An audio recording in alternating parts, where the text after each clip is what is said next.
OpenAI is an incredible company. 900 million weekly users.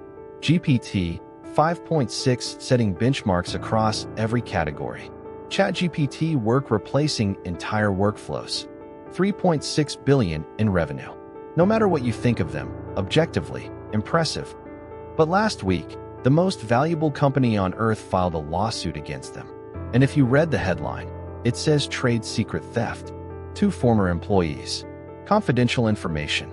You might think, okay, typical corporate dispute. Happens all the time. That is not what this is. I read the actual filing. All of it. And what Apple is really fighting for has nothing to do with 2 engineers. Let me show you what most people missed, because it changes how you think about both companies. The headline says theft. But here's a question. Apple has over 160,000 employees. They lose engineers to competitors every single week. Google, Meta, Amazon, they all poach from Apple constantly. Apple never sues them. So why OpenAI? What's different this time? The answer isn't in the legal language. It's in the economics. And to understand why this lawsuit was filed now against this company, you need to understand what OpenAI is actually building and why it's the one thing that could break Apple's entire $400 billion business model. But first, let's look at what they're saying happened, because even the surface story is wild. Tengyu Tan, 24 years at Apple, Vice President of Product Design for iPhone and Apple Watch. The man who oversaw the physical hardware that generates more revenue than most countries. He left, became OpenAI's chief hardware officer. But here's the detail most coverage missed. He didn't go to OpenAI directly. He first joined Jony Ive's hardware startup, IO Products. Then OpenAI acquired IO Products for $6.5 billion. The people who designed the iPhone are now fully funded by OpenAI to build its replacement. Bought outright, not a partnership, an acquisition. A second engineer, Chong Liu, allegedly maintained access to Apple's confidential servers for weeks after his termination, downloading materials that should have been locked the moment he walked out. And it's not just 2 people. Apple's filing states over 400 former Apple employees now work at OpenAI. 400. This isn't a few rogue actors. It's a structural talent drain. We've seen this playbook before, when Uber poached Anthony Lewandowski from Google to catch up in self-driving. It triggered the most vicious IP lawsuit of the 2010s. What OpenAI is doing to Apple is the same playbook, but at 100 times the scale. Okay, so that's the legal case. It's serious, but it still doesn't explain why Apple sued now. They've known about these hires for months. What triggered the filing? And this is where it gets interesting, because the real answer has nothing to do with what was stolen. It has everything to do with what's being built. OpenAI has a massive problem. We covered it last week.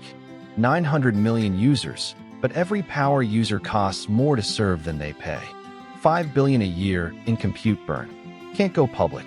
Testing display ads inside ChatGPT. Consumer AI at this scale is a cost center, not a business. Their escape route is hardware. Build the device. Control distribution. Capture the full value stack from model to physical product in the user's hand. No Apple App Store fees. No Google Play cut. No dependence on someone else's platform. This isn't speculation. OpenAI didn't hire Apple's VP of iPhone design to build better chatbots.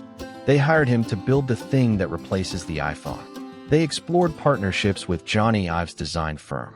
They invested in hardware prototypes. The filing itself references OpenAI's consumer hardware ambitions. And now it clicks. Apple isn't suing over stolen documents. Apple is suing to stop what those documents are being used to build. But it gets worse. Because the economics of why Apple is terrified go deeper than most people realize. Apple made $394 billion last year. And here's the thing most people don't understand about Apple's business. The services revenue, App Store, iCloud, Apple Music, subscriptions, that's over $100 billion a year. Growing fast. High margins. Wall Street loves it. But every dollar of services depends on hardware being in someone's pocket. No iPhone in your hand means no App Store purchases. No MacBook means no iCloud storage subscription. The services moat is the hardware install base. Remove the device, and the service's revenue evaporates. Now imagine OpenAI builds an AI-native device. A device that handles messaging, search, scheduling, navigation, payments, everything you use a phone for, but runs on OpenAI's infrastructure. Not Apple's. Not inside Apple's ecosystem. Every user who buys that device is a user Apple loses permanently. Not just the hardware sale. The recurring services revenue. The App Store cut on every purchase for years to come. That's why this lawsuit isn't about the past. It's about the future. Apple isn't protecting stolen secrets. Apple is trying to delay OpenAI's hardware long enough for Apple Intelligence to make the iPhone the AI device, before someone else builds the replacement. Everyone's debating whether Apple or OpenAI wins this case. But there's a third outcome nobody is talking about. If Apple wins, OpenAI's hardware stalls. Tang Tan's knowledge gets injunctioned. Their fastest escape from the consumer trap dies. OpenAI stays stuck burning cash on subscriptions and ads. If OpenAI wins, the precedent is set. AI companies can recruit from hardware incumbents without legal consequence. Apple, Samsung, Google all become training grounds. The poaching accelerates. But here's the plot twist. Either outcome benefits Anthropic. Anthropic doesn't need hardware. Their enterprise model is already profitable through pure software. Every month OpenAI spends fighting Apple is a month Anthropic gains enterprise ground without distraction. Every dollar OpenAI burns on hardware R&D is a dollar Anthropic doesn't have to spend. The lawsuit Apple filed to protect itself from OpenAI might end up handing the AI crown to the company that never needed a device in the first place. This isn't a trade secret case. It's a trillion-dollar territory war dressed in legal clothing. Apple is protecting the hardware layer that generates $400 billion a year. OpenAI is trying to escape the consumer trap by building the device that replaces the phone. And somewhere in the background, Anthropic is winning by staying out of the fight entirely. When the world's most valuable company sues the world's most hyped AI company, the stakes aren't about two engineers and some downloaded files. The stakes are about who owns the next computing platform. And that platform is worth more than any trade secret in history. Subscribe for weekly AI economic analysis. Who profits, who dies, and what it means for money. Tell me in the comments, does Apple win this fight? Or is it already too late?